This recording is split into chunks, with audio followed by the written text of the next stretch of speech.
Well, good Friday morning, everybody. It is June 18th, 2021, and we are going to get into the 21st chapter of the book of Acts today. We're just going to look at the first 6 verses today.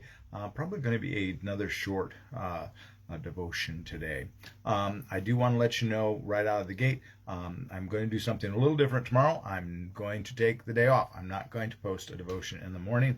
I'll be honest, recovering from the COVID has been much more physically and emotionally draining than I thought, and I really am feeling quite drained this week for some reason and tired. So I'm going to take tomorrow morning off, and I may just sleep in. I don't know. We'll see. But so don't get concerned tomorrow when I don't have a devotion posted. It's just I'm taking a day of rest. So with that, let's take a look at chapter 21. Excuse me, verses 1 to 6.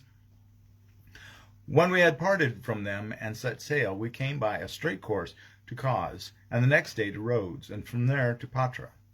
When we found a ship bound for Phoenicia, we went on board and set sail. We came in sight of Cyprus, and leaving it on our left, we sailed to Syria and landed at Tyre, because the ship was to unload its cargo there.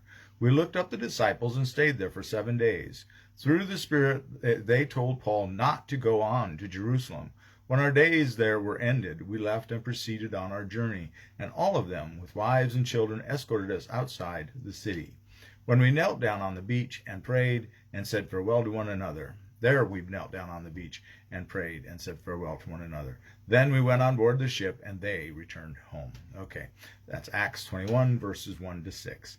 And Paul is growing ever closer to Jerusalem. And of course, Paul knows that he not know exactly what's going to go down in Jerusalem, but he knows it's going to be difficult. It's going to be he's going to be persecuted, and so he has a great deal of trepidation, I suspect, on this journey to Jerusalem. And here, in Tyre, there's some of the fellow Christians, the Jewish Christians, I guess we were still at that point, though they could be Gentile Christians, but whatever.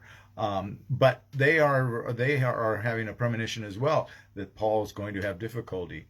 They seem not to understand, though, that it's something that he needs to do, and they warn him not to go. Partly because we want to interject our humanness into things, don't we? We don't want to, sometimes we are reluctant to do what God wants us to do. Often reluctant to do what God wants us to do. Let's put it that way.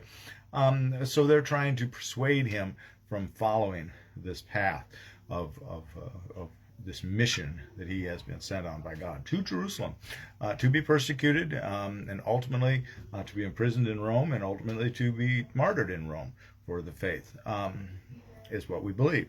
There are some that believe that he went on to Spain. I don't think that's true. I don't find any evidence that, to me, that's reliable on that. So I think he was martyred somewhere around 63, probably around the same time-ish that James was martyred in Jerusalem by the high priest. Paul was probably being martyred in Rome, but we don't know exactly. Unfortunately, it would be wonderful if we had exact thing. It's possible he went on to Spain, that he was released. Like I said, there are some that present that opinion. But the message I think we can take out of this is, oftentimes we know that we have something we need to do, and people will come and try to dissuade us. That might be just as simple as we are feeling a very strong feeling that we need to go to church on Sunday, for example. And people will, hey, let's go to this, or let's go do that. Let's go to the mall and shop on Sunday morning instead of going to church. Well, guess what? You can go to the mall and shop on Sunday afternoon. You can go to the mall and shop on Saturday. So when you have this date and destiny that God has given you, and this thing you need to do, don't let the world dissuade you from that.